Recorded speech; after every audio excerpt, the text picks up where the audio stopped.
Pernah tak awak fikir, dia tu tak jaga solat pun, tak pergi belajar agama pun, tapi elok hidup dia kaya-kaya je. Tapi kan sebenarnya dalam Islam ni, bukan macam tu cara ukur kejayaan atau keberkatan. Dunia ni, Allah boleh bagi pada siapa je. Tapi, kalau untuk orang mukmin dan beriman, Allah akan bagi keberkatan. Kalau seseorang tu dia rajin usaha, ada strategi, pandai networking, dia disiplin, dia memang boleh berjaya. Sebab orang bukan Islam pun tetap boleh berjaya. Allah kan ya Rahman. Kan, maksudnya rahmat Allah tu meliputi siapa-siapa je Allah boleh bagi. Tapi tak semestinya bila Allah bagi kita rezeki tu, kekayaan tu tanda Allah sayang orang tu. Belum tentu. Ia berkait dengan disiplin, goal setting dan consistent action.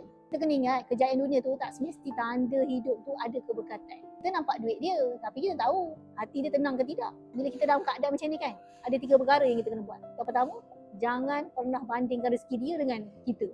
Perjalanan tak sama. Jangan ukur kasih sayang Allah ni dengan duit orang lain. Kadang Allah bagi sebagai nikmat, kadang-kadang Allah bagi sebagai ujian. Kadang Allah tak bagi lagi, Allah nak bersihkan dosa kita.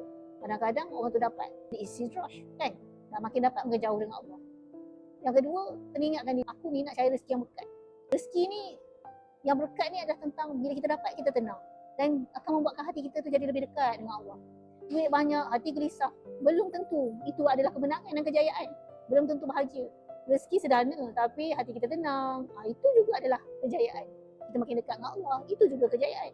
Dan yang ketiga, kena terus jaga solat kita. Betul, mesti kena jaga. Sebab apa? Solat ni dia bukan semata-mata untuk dapat dunia. Solat ni sebenarnya untuk jaga hati kita. Jadi janganlah tinggalkan solat sebab nampak orang lain berjaya tanpa solat. Kita usaha je, perbaiki strategi. Mungkin kita terlalu banyak ke arah kerohanian tapi kita tak belajar ilmu-ilmu teknikal. Pergilah juga belajar ilmu-ilmu teknikal ni supaya kita dapat seiring.